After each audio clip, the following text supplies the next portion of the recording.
Errol. Good morning. Hello and good morning. How are you doing today? I'm doing great. How are you? I feel very blessed because, Katrina, one of the things that I am learning from you is the fact that you are more than girl power. You are people power, and you are showing people how to move through their personal dramas as well as, realizing your dreams. Just take the steps to make it happen.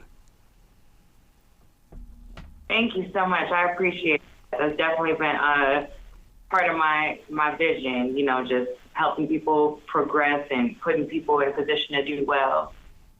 One of the things that I'm inspired to find out with the brand new season of Black Ink Crew LA is the fact that you made a transition from Chicago to LA. And I want to know how that cultural change is going to be, because there's a lot of people in this country right now that are moving all over the country, and people need to learn how to grow in their new areas.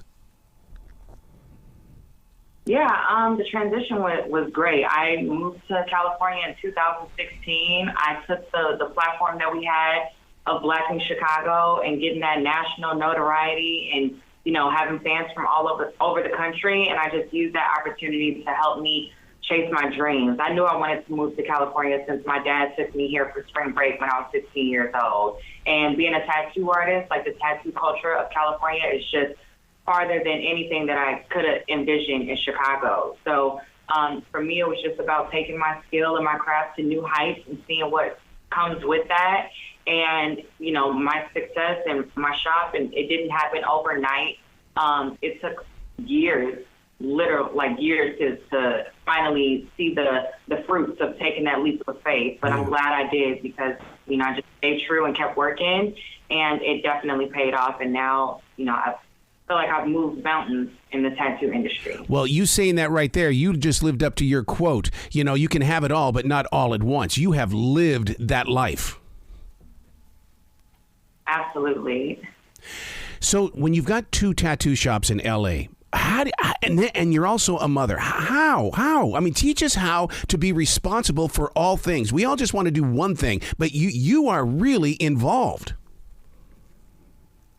Yeah, it's definitely a everyday battle. Having 2 babies back to back and being a family woman, it definitely pulled me away from the business, and I had to kind of delegate that responsibility to people that I put in place to run the shop. And I've been blessed that it runs itself. But I've definitely gotten calls from my artists like, look, we miss your presence. At the end of the day, when you getting back to work, Yep.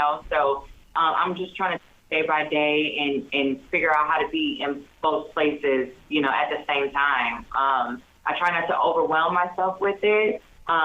And, it can definitely be done, but I think the biggest thing is just having that support system and having the right people in my shop that really care about it and really care about the brand. And, they're part of my vision. So they help me manage it from a distance so that I don't have to just jump back in all at once. So I'm grateful for that. One of the things that I'm studying on Black Ink Crew LA is the fact that, during these days of when we went to the lockdown, people stayed at home remotely. Your people have to show up, and I watch how they interact with real people, your guests that come in there to get ink, because that's what's missing from a lot of businesses. And so I watch how your people make that connection with those guests. Absolutely, yeah. People call it ink therapy. You think about hair salons and stuff like that, and that's your time to go and kind of vent. But with tattoos, a client is coming in there and they're sitting with you for hours to take home something that they're going to have forever. So it's an automatic connection, and people often form long-time friendships, and my clients have become family over the years. So it's a great thing too, because it's not only therapy for the clients, it's a place for me to kind of vent and let off steam, or just kind of talk through whatever I'm going through too. I've been inked in LA, and I'm going to tell you that is my favorite art on my body. And the thing is I often wonder, is it because I was in LA when I got the ink, or is it because I built up a great relationship with the artist, and I feel like that a part of them is a part of me every day? Absolutely. Yeah. Every tattoo that I have tells a story. I can think about where I was at, what shop I was at, what that artist was like, the conversation, and it's an experience that you're going to hold with you forever. So I definitely understand that. It's got to make you feel pretty good that businesses allow their employees to show off their art nowadays. Because I mean, there was a time there that I had to wear long sleeve shirts.